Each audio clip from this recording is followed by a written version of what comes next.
Judges దగ్గర నుంచి start చేస్తాను.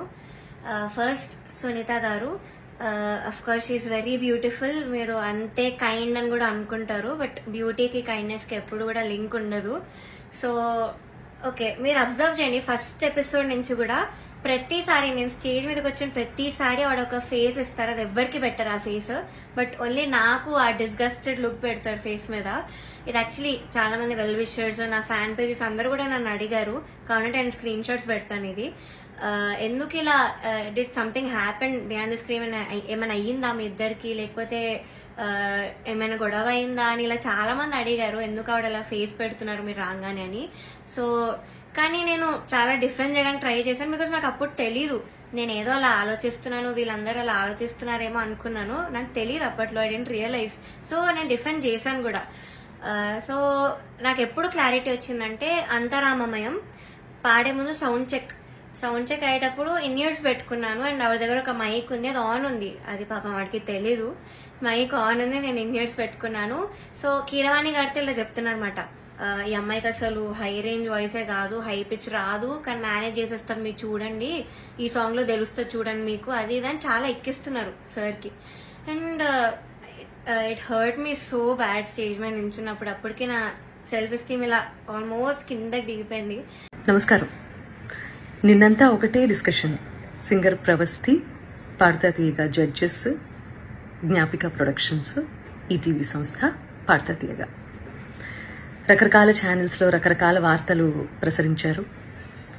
అండ్ ఆ అమ్మాయి చాలా యూట్యూబ్ ఛానల్స్కి ఇంటర్వ్యూ ఇచ్చింది, ఎక్స్పోజ్ చేసే ప్రయత్నం చేసింది బేసిక్గా. అంటే ఇవన్నీ ఛానల్స్ వాడిన భాష, అండ్ తను ఎక్స్పోజ్ చేద్దాం అనుకున్నాను అని చెప్పింది కాబట్టి ఆ మాట వాడాల్సి వస్తుంది. అండ్ ఆల్సో డైరెక్ట్గా సునీత అని మాట్లాడింది కాబట్టి నేను ఈ వీడియో చేస్తున్నానండి. ఫస్ట్ ఆఫ్ ఆల్ ప్రవస్తి, చిన్నప్పటి నుంచి నేను బాలుగారు, జానక్ గారు, చిత్రమ్మ అందరూ ఒళ్ళో కూర్చోబెట్టుకున్నట్టే నేను కూడా నేను ఒళ్ళో కూర్చోబెట్టుకుని ముద్దు చేశానమ్మా. ఇప్పుడు నీకు 19 ఏళ్ళు కదా, అలాగే ఒళ్ళో కూర్చోబెట్టుకుని ముద్దు చేస్తే బాగుండదు కదా. చిన్నప్పుడు చాలా బాగా పాడావు అనే దానికంటే చాలా ముద్దుగా పాడావు అనేవారు, నీకు గుర్తుందో లేదో. ముద్దుగా ఉండేదానివి, ముద్దుగా పాడేదానివి, చాలా బాగా పాడేదానివి. చిన్నప్పుడు పాడినట్టు 19 ఏళ్ళకు కూడా కన్సిస్టెన్సీ మెయింటైన్ చేస్తుంటే సంతోషించే వాళ్ళల్లో మొట్టమొదటి వ్యక్తి నేనే అవుతాను. ఎందుకంటే మా ప్రవస్తి, మా శ్రీలలిత, మా ప్రణతి, మా గాయత్రి అని మేమే ఎక్కువ చెప్పుకొని మురిసిపోయే పిచ్చివాళ్ళం మేము. ఎందుకంటే ఎవరు బాగా పాడితే ఆ పాటలో కరిగిపోయి కన్నీళ్ల పర్యంతం అయిపోయి ఏడ్చేసిన సందర్భాలు, ఏడ్చేసిన ఎపిసోడ్స్ చాలా ఉన్నాయి. అవి నువ్వు చూడలేదేమో, అవి మిస్ అయ్యావు అనుకుంటా. అలాంటి ప్రవస్తి ఈరోజు ఇంత పెద్దదైపోయి రోడ్ మీదకి వెళ్ళి ఇంతమందితో మాట్లాడి తన బాధలు వెళ్ళగక్కుని మమ్మల్ని మా గురించి చర్చించే స్థాయికి ఎదిగింది అంటే నాకు కొంచెం అసంతృప్తిగా కూడా ఉంది. But that doesn't matter for you, because నువ్వు చెప్పాలనుకున్నది చెప్పావు బయటికి వెళ్ళి. ప్రవస్తి, నీకు విషయం చెప్పాలమ్మా, నీకు పాడతా తీయగా కాంపిటీషన్ మాత్రమే కాదు, డిఫరెంట్ ఛానల్స్లో కూడా కాంపిటీషన్లో నువ్వు పార్టిసిపేట్ చేసావు కదా, నీకు ప్రాసెస్ తెలీదమ్మా. సింగర్ సెలెక్షన్ అంటే సింగర్స్ పంపించేటటువంటి సాంగ్ సెలెక్షన్లో రైట్స్ అనేవి కూడా ప్రతి ఛానల్కి కొన్ని సాంగ్స్కే రైట్స్ ఉంటాయి, వాటిల్లోంచి కూడా సెలెక్ట్ చేయాలి అన్న ప్రాసెస్ నీకు తెలుసో లేదో నాకు తెలియదు, కానీ ఆడియన్స్ అందరికీ మాత్రం చెప్తే అన్ని విషయాలు చెప్పు. ప్రాసెస్ గురించి చెప్పు. ఆ ప్రాసెస్లో ఉన్నటువంటి రెస్ట్రిక్షన్స్, ఛానల్కి ఉన్నటువంటి రెస్ట్రిక్షన్స్, ఇవన్నీ కూడా మాట్లాడమ్మా, అప్పుడు నేను నిజంగా సంతోషిస్తాను. సో ఛానల్కి అండి కపుల్ ఆఫ్ రెస్ట్రిక్షన్స్ ఉంటాయి మ్యూజిక్ని డిప్లాయ్ చేయడానికి, అంటే మ్యూజిక్ని వాడుకోవడానికి. అన్ని పాటలకి రెస్ట్రిక్షన్, అన్ని పాటలకి లీనియన్స్ ఉండదు. కాబట్టి ఏంటంటే వీళ్ళు ఇచ్చే పార్టిసిపెంట్స్ ఇచ్చే సాంగ్ లిస్ట్లో వేటికైతే రైట్స్ ఉంటాయో అవి మాత్రమే కాంపిటీషన్లో పాడాల్సి ఉంటుంది. అవి నచ్చ చెప్తాం కూడా ప్రతిసారి. నచ్చ చెప్తా అంటే నేను కాదండి, మేనేజ్మెంట్. తర్వాత ఎన్నిసార్లు రిపీట్ అయింది అంతకుముందు కాంపిటీషన్లో ఆ పాట అనేది కూడా చూస్తారండి యాజమాన్యం. ఇదంతా కూడా మీకు తర్వాత జ్ఞాపిక వాళ్ళు ఎక్స్ప్లెయిన్ చేస్తారు, ఈ ప్రాసెస్ ఎలా సాగుతుంది అనేది. సో నేను ఏ పాట ఇచ్చినా వాళ్ళు వద్దంటున్నారు, నేను ఏ పాట ఇచ్చినా వాళ్ళు వద్దంటున్నారు అని మాత్రమే ఎక్కువసార్లు ప్రొజెక్ట్ చేసింది తను. రీజన్ ఇది అని మీకు తెలియదు కదా, అందుకని చెప్తున్నాను. సో నేను కొరకొరా చూశాను అని చెప్పి అంటున్నావు కదా నాన్న. సో నేను కొరకరా నిన్ను ఎందుకు చూస్తానో, ఎందుకు చూడాల్సిన అవసరం ఏమిటో నాకు అర్థం కాలేదు. అక్కడ ఉన్నటువంటి నేను, కీరవాణి గారు, చంద్రబోస్ గారు నిన్నే ఎందుకు టార్గెట్ చేశామనే విషయం నాకు ఇప్పటికీ ఆలోచించటానికి కూడా నాకు అసలు కనీసం ఆ థాట్ కూడా రావటం లేదు. బేసిక్గా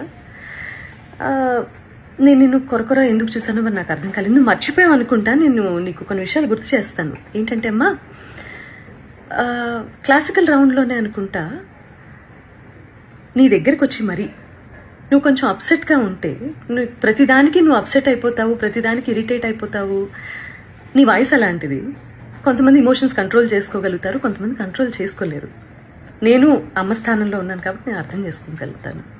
నీ దగ్గరికి వచ్చి మరి మిగతా పార్టిసిపెంట్స్ సాక్ష్యంగా ఉన్నారు తల్లి. ఈ రోజుల్లో ఏంటంటే నువ్వు నా మీద ఇన్ని ఎలిగేషన్స్ వేసావు, ప్రూవ్ చేసుకోవాల్సిన అవసరం కూడా నాకు ఉంది కదా, unfortunately are fortunately, what ever it may be.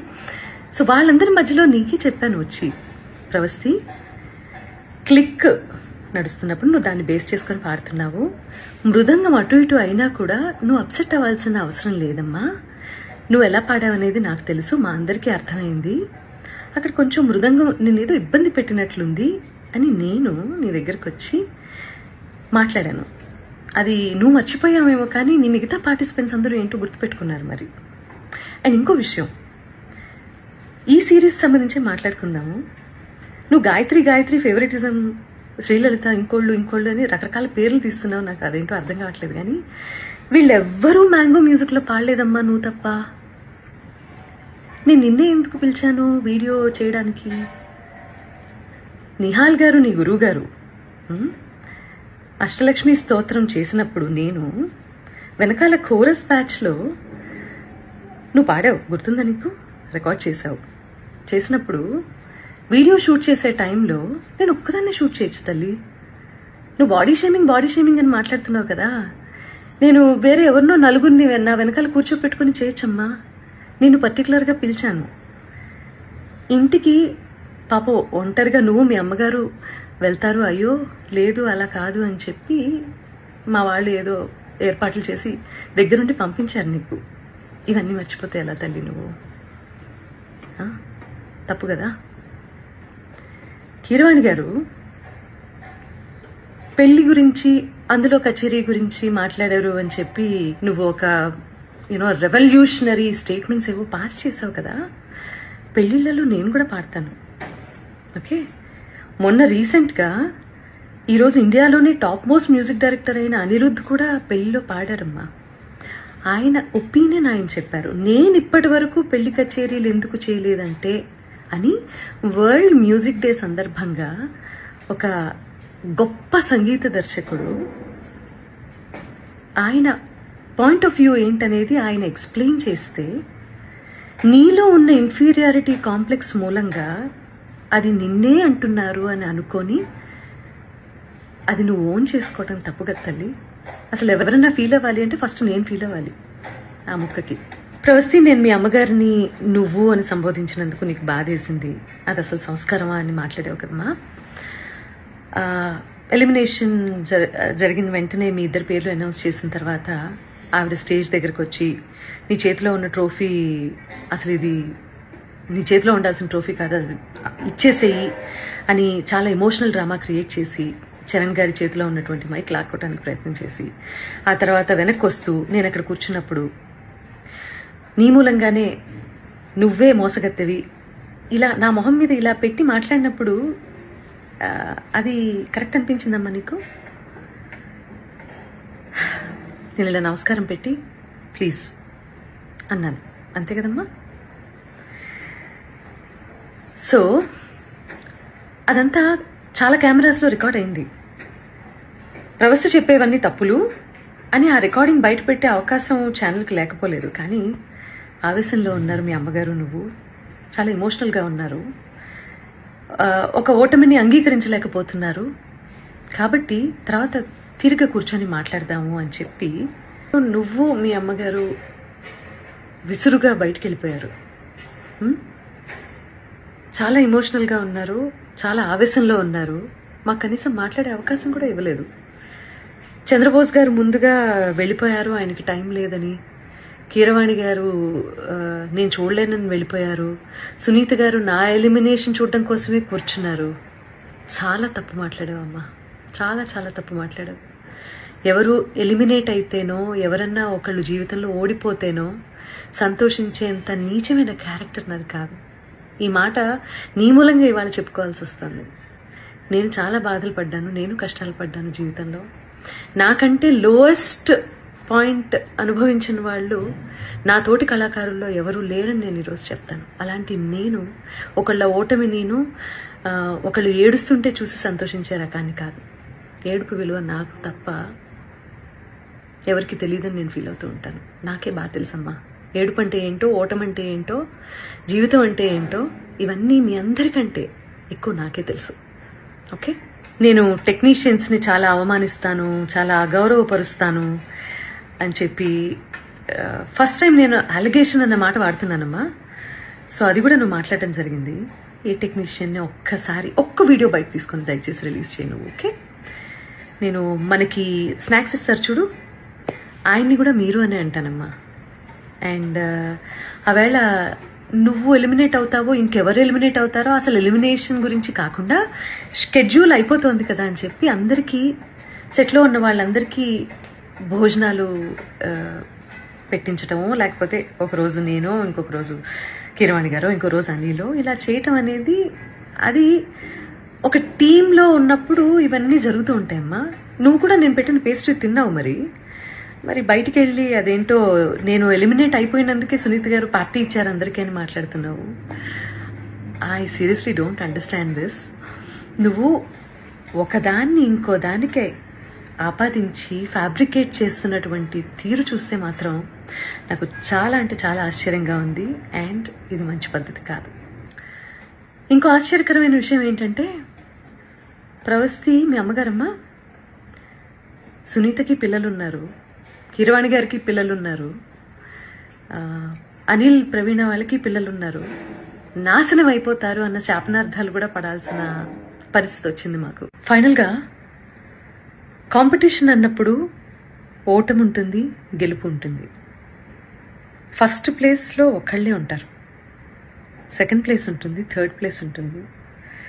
అలా అని చెప్పి ఈరోజు ఎలిమినేషన్లో నేను ఓడిపోయాను, లైఫ్లోనే నేను ఓడిపోయాను, నా జీవితం లేదు అని చాలా ఎక్కువగా ఊహించేసుకొని ఓటమిని హుందాగా తీసుకోలేకపోతే లైఫ్లో ఏవి నేర్చుకోవటానికి బ్రెయిన్ ఆ రకంగా పనిచేయదు. సీనియర్స్ అంటే రెస్పెక్ట్ ఉండాలి. అలాంటి రెస్పెక్ట్తోనే మేము ఇన్నాళ్ళు, వాళ్ళు ఒక మాట అన్నా కూడా, మా పాటలు పాడించి తీసేసినా కూడా ఇలా ఛానల్స్కి వచ్చి ఎవరూ ఇంటర్వ్యూలు ఇవ్వలేదు. అది మేము మా గురువుల దగ్గర నుంచి మేము నేర్చుకున్నటువంటి విద్య. కాబట్టి ఈ జనరేషన్ అందరూ కూడా దయచేసి చాలా ఓవర్గా రియాక్ట్ అవ్వడం, ఓవర్గా సెన్సిటైజ్ చేసి టాపిక్ని అసలు ఎక్కడ ఇంప్రూవ్ అవ్వాలన్న విషయాన్ని మర్చిపోయి ఇలా బిహేవ్ చేయటం అనేది కరెక్ట్ కాదని చెప్తూ, పేరెంట్స్ కూడా పిల్లల్ని మంచి మార్గంలో, నాన్న నీకు తెలిసింది తక్కువే, తెలుసుకోవాల్సింది ఇంకా చాలా ఉంది అని చెప్పి వాళ్ళని ఎంకరేజ్ చేసే దిశగా మీరు కూడా వాళ్ళతో ఉంటారు అని చెప్పి ఆశిస్తూ, ఎందుకంటే తల్లి తండ్రి తర్వాత గురువు, ఆ గురువు స్థానంలో మా ముగ్గురిని చూసే మీరు కాంపిటీషన్కి వచ్చారు. గెలిచినప్పుడు వచ్చి కాళ్ళకి దండం పెట్టారు, ఓడిపోయినప్పుడు ఇలా బయటికి వెళ్ళి మా గురించి మీకేది నచ్చితే అది మాట్లాడుతున్నారు. ఇది మంచి పద్ధతి కాదు. ఇది ఒక జనరేషన్ డేంజర్లో పడేసేటటువంటి ఒక సిచ్యువేషన్. కాబట్టి ఆచితూచి మాట్లాడండి, ఆచితూచి నిర్ణయం తీసుకోండి. ఒకవేళ మేము ఆల్రెడీ సాధించేశాము లైఫ్లో అని అనుకున్నప్పుడు దయచేసి కాంపిటీషన్కి రాకండి. కాంపిటీషన్కి వస్తే మీరు మంచి మార్కులు తీసుకోవాల్సి వస్తుంది, సలహాలు సూచనలు తీసుకోవాల్సి వస్తుంది. కాబట్టి ఆచితూచి నిర్ణయం తీసుకోండి. ఈ కాంపిటీషన్ ద్వారా చాలామంది ఇది ప్రొఫెషన్ చేసుకొని చాలా ఫ్లరిష్ అవుతున్న వాళ్ళు చాలామంది ఉన్నారు. కాబట్టి నేను వాళ్ళు ఎందుకు బయటకు వచ్చి మాట్లాడటం లేదో అఫ్ కోర్స్ ఈరోజు సోషల్ మీడియాలో కింద కామెంట్సే కదా ఇంపార్టెంట్, వాటికి భయపడుతున్నారేమో నాకు తెలీదు. బట్ వాళ్ళందరూ కూడా వచ్చి మాట్లాడితే బాగుంటుంది. మంచి చేసింది కదా కాంపిటీషన్, మీకు మాట్లాడింది దాని గురించి కూడా. ప్రవస్తి, ఇప్పటికి కూడా నేను నీకు చెప్పేది ఒకటే, మేమందరం నీ మంచినే కోరుకుంటాము. చిన్నప్పటి నుంచి ముద్దు చేసామన్నావు కదా, అలాగే ఇప్పుడు కూడా అదే తల్లి హృదయంతో నీకు చెప్తున్నాను నేను. నువ్వు ఆవేశంలో ఉన్నావు, కొంచెం కూల్గా ఆలోచించి జీవితంలో సరైన నిర్ణయాలు తీసుకొని మంచి గురువు దగ్గర సాధన చేసి మంచి మంచి పాటలు పాడి సంగీత ప్రపంచంలో నీకంటూ ఒక మార్క్ క్రియేట్ చేసుకుంటామని నేను కోరుకుంటున్నాను. ఎందుకంటే దేన్నైనా ఎవరైనా ఆపేంత కెపాసిటీ ఇక్కడ లేదమ్మా. ఎవరి టాలెంట్ని తొక్కేయలేరు, ఆపేయలేరు. అర్థమైందా? దానికి బెస్ట్ ఎగ్జాంపుల్స్ చాలామంది జీవిత చరిత్రలు ఉన్నాయి. వీలైతే నీకు టైం ఉంటే అవన్నీ ఒకసారి చదువు తీరిగ్గా, నీకే అర్థమవుతుంది. Okay, I wish you all the best and yeah, please take care.